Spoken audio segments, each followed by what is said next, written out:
আজ 19শে জানুয়ারি সানডে। যেহেতু আমার অফিস ছুটি আছে সেহেতু আজ থেকে আমরা শুরু করে দিলাম পাড়ার চাঁদা কাটা সরস্বতী পুজোর জন্য।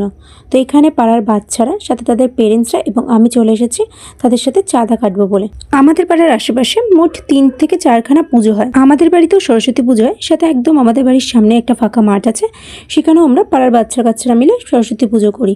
তো সেই পুরো ব্লগটা দেখতে হলে তোমরা আমার চ্যানেলে চোখ রাখো। এই বছর সরস্বতী পুজো আমি কিভাবে কাটাবো বা কি করবো সবটাই আমি চেষ্টা করবো তোমাদের সঙ্গে শেয়ার করা। আর যেহেতু মোটামুটি পাড়ার সবারই ছুটি ছিল, তাই আমরা সবাই মিলে রাস্তার মোড়ে দাঁড়িয়ে বেশ আনন্দ করে ইয়ার্কি ঠাট্টা মেরে চাঁদা তুলছিলাম। খুব মজা করছিলাম আজকের দিনটাকে আমরা। কাকু বাচ্চারা মিলে করছে, দিয়ে দাও কাকু।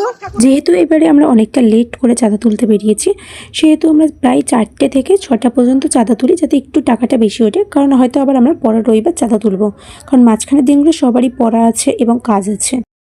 যতই নিজেদের বাড়িতে পুজো হোক না কেন, এইভাবে পাড়ার সবাই মিলে চাঁদা তোলা এবং সেই টাকা দিয়ে সরস্বতী পুজো করাটা আমাদের পাড়ার বাচ্চা থেকে বড় সবাই আমরা খুব এনজয় করি।